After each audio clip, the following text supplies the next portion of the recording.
We're going to get together right away, so I was told you need to verify, I think this is an important note, they take the gun, they empty the gun, and all the rounds that are in there were either dummy rounds, no flash, cold rounds, or rounds with a flash. In the rehearsal, there should have been nothing.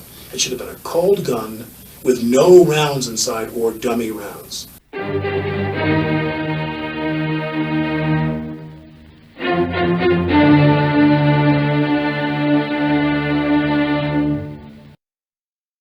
Hello kiddies, it's your friendly neighborhood watchman here with you again to share with you an article on Alec Baldwin by Snejana Faberov, and if I butchered that name, sue me, from the New York Post with the heading, Alec Baldwin could be charged again in Rust shooting after analysis finds trigger was pulled. I think most of us knew it was pulled.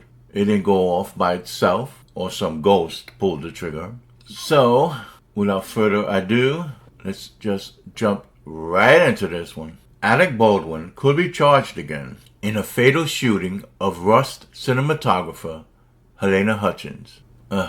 May she rest in peace. Sounds so hollow when she's so young and should still be alive, but I digress. After a bombshell, new gun analysis concluded that the trigger was pulled, despite the actor's repeated denial. It wasn't in the script for the trigger to be pulled. Well, the trigger wasn't pulled. I didn't pull the trigger. So you never pulled the trigger? No.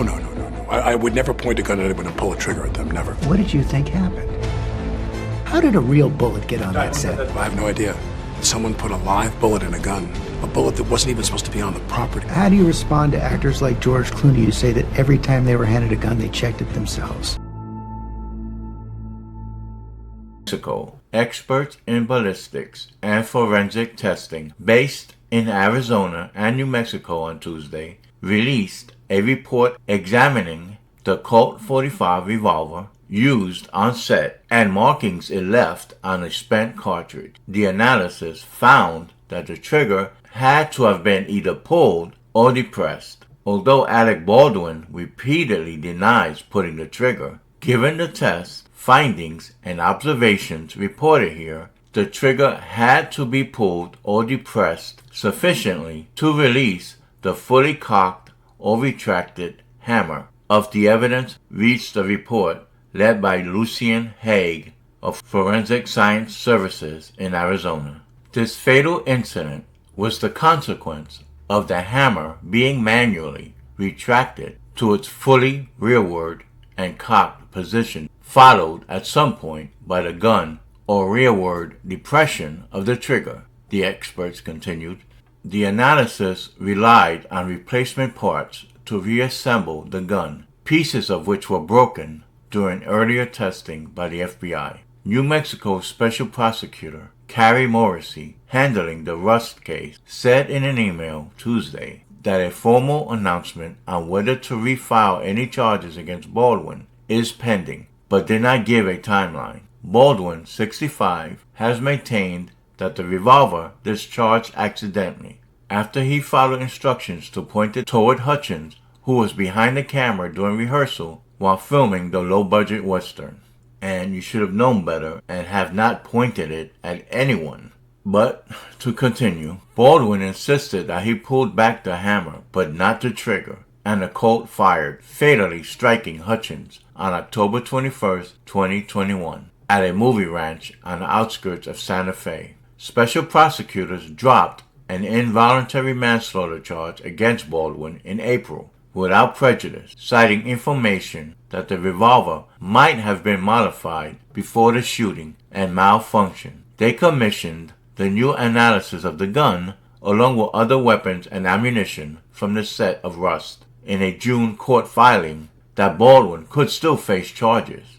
So he's not completely out of the woods yet, but let's be honest, after the initial dropping of the charges, it would take a lot to charge this Hollywood Democrat and punished with incarceration. But we'll go to the comment section and read a few opinions by readers. From Cecile Stelzer Johnson, we have, no matter what else may have happened to the gun, there was live ammunition on the set. How did a real bullet get on that set? I have no idea. Someone put a live bullet in a gun. A bullet that wasn't even supposed to be on the property. Which should never have happened. Since Baldwin was the producer, he is responsible for that negligence. Exactly, been said many times throughout many videos. Another problem is that the safety was lax. There was a target shooting with live ammunition in between times when the scenes were being shot, which should never have happened, of course, for obvious reasons. You can accidentally get the live ammunition mixed up with the blanks and insert them in a prop gun to be used in a scene. Also, when you do a shooting scene, the shooter of the gun and the target should be, quote, misaligned, end quote, meaning that the shooter may aim in a general direction of the target. The shooter will aim over the shoulder, for example, giving a realistic look to the shot without endangering the actor who is supposedly being shot, which is correct, and which is exactly what did not happen back during the filming of The Crow, when Brandon Lee was shot, accidentally, but the gun was pointed at him, when it should not have been. Another death that could have been avoided, if proper procedures were followed. Returning to the comment, that is just common sense. We've all seen James Arness and others shoot with a whipping motion. Well, let's go. Let's see what happens. No.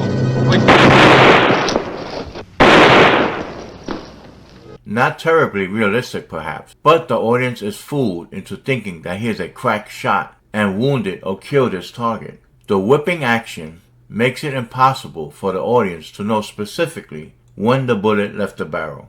That is a great comment. Now next, from Ruben Kincaid, we have, Baldwin was never going to take responsibility for any fraction of this killing. Even though he pulled the trigger, there are two sets of justice, and Baldwin gets the wealthy celebration version. Yeah, you got that right. From Patriot 1783 USA, we have, whenever a gun is used for any reason, the gun should always be checked by the person touching it. Always. Gun Safety 101. If he had checked it, he would have known there were bullets in it. 2. He shouldn't have pulled the trigger. Practice or not, I'm all for using guns on the movies to make it more lifelike. I get it. But hasn't technology come far enough that we can use it to make it look like the trigger was pulled, or to use a fake gun and digitize it well enough that you use a lifelike fake in production? Yeah, I'm sure you can by now, but remember, this is a low-budget film. So it's much cheaper to use a gun blanks in it than outsourcing those scenes to a special effects company to create CGI. That would just cost a lot more money. And they're obviously on a tight budget. So folks, what say you? It looks like this is a long shot for Baldwin to actually face any consequences. And if you thought this narcissist wasn't insufferable enough getting away with this, when he is at the very least negligent as a producer for having live rounds on the set with all the other extracurricular activities going on around live shooting at targets, which breaks safety protocols and common sense. So what are your thoughts as we reach the end of this video? Will anything come of it? Will he be found responsible for the death of Halyna Hutchins and face the consequences? Just comment and hit that like button. And please subscribe if you haven't already. It'll help the channel. And tap that notification bell so that you'll always be forewarned whenever I drop another video. And as always, stay safe and I bid you peace. The stunning and somber body camera footage reveals the life and death struggle that unfolded after Alec Baldwin fired the deadly shot. Are you doing okay? No, I'm not, actually. The actor and producer speaking to investigators for the first time. I was the one holding the gun, yeah. Afterwards, assistant director Dave Hall's with Baldwin, trying to figure out how a live round got into the gun. Shake this before they put the Hours later, Baldwin and the crew were questioned at length by investigators. The trove of evidence includes a series of emails from crew members raising serious safety concerns before the shooting.